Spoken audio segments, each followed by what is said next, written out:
Hi guys, welcome back to Irfan Media 2.0. இந்த வீடியோவில் என்ன அப்டேட் பார்க்க போகிறோன்னா கல்கி படத்தோட ரிவ்யூ தான் நான் பார்க்க வந்திருக்கேன்னு சொன்னாங்க. கல்கி 2898 AD படத்தோட ரிவ்யூ தான் பார்க்க வந்திருக்கோம். இது ஸ்பாயில் இல்லாத ரிவ்யூவாக தான் இருக்கும். கண்டிப்பாக நான் 100% சொல்கிறேன், கேரண்டியாக சொல்லலாம். ரிவ்யூ எப்படி இருக்குன்னு நம்ம மேலோட்டமாக தான் நம்ம பார்க்க போகிறோம். படத்தோட ரிவ்யூ மட்டும் நம்ம பார்க்க போகிறோம். இந்த படத்தில் யார் யார் இருக்காங்கலாம் கண்டிப்பாக உங்களுக்கு தெரிஞ்சிருக்கும். இப்போ நம்ம டேரெக்டாக கதைக்குள்ளே போயிடலாம். யாரோ புதுசாக நம்ம சேனல் வந்தோன்னா சப்ஸ்கிரைப் பண்ணிக்கோங்க. பத்திலே பெல் பட்டன் கிளிக் பண்ணிட்டு ஆன்ல ஊற்றுருங்க. அப்போ தான் நான் போகிற வீடியோ டான் நோட்டிஸ் இருக்கும். இப்போ வாங்க வீடியோ ஸ்டார்ட் பண்ணலாமா? வாங்க வீடியோக்குள்ளே போகலாம். கதை பற்றி சொல்லணும்னா, நம்ம தீபிகா அவங்க பார்த்திங்கன்னா ஒரு நார்மலாக ஒரு கன்சீவாக இருப்பான்னு சொல்லாங்க. ஒரு காம்ப்ளெக்ஸ்குள்ளே தான் இந்த படத்தோட கதையை ஸ்டார்டிங்கில் மூவ் ஆகிட்டு இருக்கும். இப்படியே போயிட்டு இருக்கும்போது அந்த காம்ப்ளெக்ஸில் தீபிகா அவங்க பார்த்திங்கன்னா கன்சீவாக இருப்பாங்க. அது எப்படி ஆனாங்கன்னு சொல்லி தெரியல. ஆனால் வில்லன் என்ன பண்ணுவாங்கன்னா, இந்த மாதிரி கன்சீவான ஆளுகளாக அந்த இது விந்து எட்டு பார்த்திங்கன்னா நம்ம கமலஹாசன் சார்கிட்ட கொடுத்து இந்த மாதிரி 150 நாள் யார் ப்ரெக்னெண்ட்டாக இருக்காங்களோ அவங்கள செக் பண்ணி இமீடியட்டாக நம்ம கமல் சார்கிட்ட அந்த டாட்டை கொடுத்துக்கிட்டே இருப்பாங்க. இந்த மாதிரி பண்ணிக்கிட்டே இருக்கும்போது பார்த்திங்கன்னா நம்ம பிரபாஸ் அவங்க பார்த்திங்கன்னா தீபிகா அவங்கள கூட்டு விடுறதுக்கு ஐடியா பண்ணுவான்னு சொல்லாங்க. ஆனால் தீபிகா ஒரு இதில் பார்த்திங்கன்னா ஒரு எப்படின்னா ஒரு தீவில் பார்த்திங்கன்னா அவங்கள கடவுள் மாதிரியே எடுத்துக்குவாங்கன்னே சொல்லாங்க. அதாவது அந்த அரசனுக்கே ராணியை மாதிரி பார்ப்பாங்கன்னு சொல்லி பாருங்கள். அந்த மாதிரி ஒரு கதையை கொண்டு போயிருக்காங்க. இதில் கிருஷ்ணன் ராமன் இந்த மாதிரி கதைகள்லாம் கொண்டு வந்திருக்காங்கன்னு சொல்லாங்க. நிறையா படத்தில் கேமியோ அவங்களும் இந்த படத்தில் ஒர்க் அவுட் ஆகிருக்குன்னு சொல்லாங்க. கமல்ஹாசன் பொறுத்தளவு பார்த்திங்கன்னா வில்லன் கேரக்டரில் அவர் இந்த படத்தில் ரோல் பண்ணியிருக்கான்னு சொல்லாங்க. பார்ட் 2ல் தான் நிறையா நானே யுத்தத்தில் இறங்கி பண்ண போகிறேன் அப்படின்னு சொல்லியிருப்பாங்க. கடைசியாக இதில் படத்தில் ஒரு ஹைலைட் யாருன்னு சொல்லி கேட்டிங்கன்னா நம்ம இவர்னே சொல்லாங்க. யாருன்னா அமிதாப் பச்சன் தான் இந்த படத்தை தூக்கி நிறுத்தினான்றே சொல்லாங்க. நல்ல ஒரு சூப்பர் கேரக்டர் அவருக்கு இந்த படத்தில் நல்லா கொடுத்துருக்காங்க. அதே மாதிரி நம்ம தீபிகா அவங்கள பார்த்திங்கன்னா வில்லன் ஆட்கள் அவங்க இடத்துல காப்பாற்றி எப்படியாவது மீட்டிட்டு போகலான்னு சொல்லி பார்ப்பாங்க. அப்படி பண்ணிகிட்டே இருக்கும்போது பார்த்திங்கன்னா எப்படியாவது நம்ம இவர் அமிதாப் பச்சன் அவங்கள காப்பாற்றி சேவ் பண்ணி வச்சுக்கிட்டே இருக்காங்க அவங்களால முடிஞ்ச அளவு.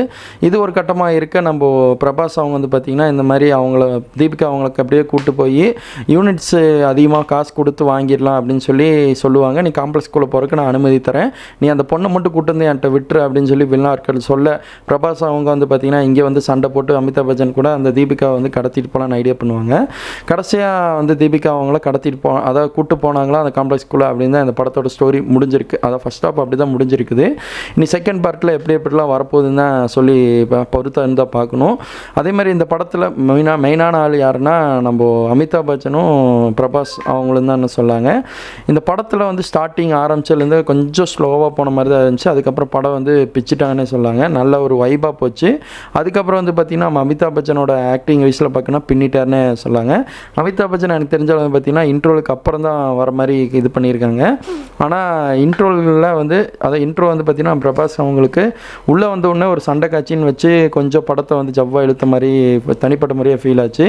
அப்புறம் புஜ்ஜினி கேரக்டரில் நம்ம கீர்த்தி சுரேஷ் அவங்க வாய்ஸ் கொடுத்துருப்பாங்க. அந்த கேரக்டர்லேயே நல்லாவே பின்னிட்டாங்கன்னே சொல்லாங்க. அதே மாதிரி கிருஷ்ணனும் ராமனை அந்த அடித்து இது பண்ணுற சீன்லாம் பார்த்திங்கன்னா அந்த ஃபஸ்ட் ஹாஃப்லேயே காட்டுவாங்க. அந்த சீனும் நல்லா இருந்துச்சுன்னு சொல்லலாம். இவங்க 3Dயில் இந்த படத்தை ரிலீஸ் பண்ணியிருந்தாங்க. VFSL பிரிச்சுட்டானே சொல்லாங்க. ஒரு படத்தில் VXL பண்ணோம்னா கண்டிப்பாக 3D நல்லா இருக்கணும். ஸ்க்ரீன் பிளே டல்லாக இருந்துச்சுன்னா கண்டிப்பாக படம் ஒரு மாதிரி இதாயிரும். மியூசிக்லேயும் பின்னிட்டாங்க, 3Dலையும் எந்த குறையும் இல்லாமல் பிச்சுட்டாங்கன்னு சொல்லாங்க. இந்த படத்தில் இன்னொரு ஹைலைட் என்ன சீன் சொல்லலான்னு சொல்லி கேட்டிங்கன்னா, அந்த காம்ப்ளெக்ஸ்குள்ளே ஒரு சீன் நடக்கும்.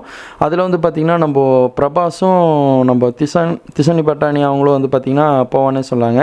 அவங்க 2 பேர் அந்த காம்ப்ளெக்ஸ்குள்ளே போய் வேலை செய்யலான்னு உள்ளே போவோன்னே ஒரு வைப் பண்ணிவிட்டு ஒரு சீன் பண்ணுவாங்க. அங்கே அந்த காம்ப்ளெக்ஸ்குள்ளே இவ்வளோ விஷயம் இருக்கான்னு சொல்லி இந்த படத்தை பார்த்து கண்டிப்பாக நீங்கள் தெரிஞ்சுக்கோங்க. இது ஸ்பாயிலாக ரிவ்யூ தான் இருக்குன்னு நான் கண்டிப்பாக சொல்லியிருப்பேன். அதை கரெக்டாக ஃபாலோ பண்ணிக்க மாதிரி தான் நானும் ரிவ்யூ கொடுத்துட்ருக்கேன்.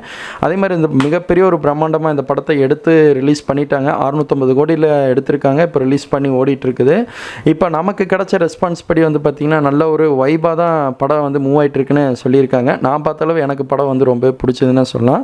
கமலஹாசன் அவரோட வாய்ஸாக இருக்கட்டும், அவரோட ஆக்டிங் வைஸில் இருக்கட்டும், எல்லாமே நல்லாவே பண்ணியிருக்காரு. வில்ல கேரக்டரில் தான் வரான்னு நான் சொல்லியிருந்தேன்.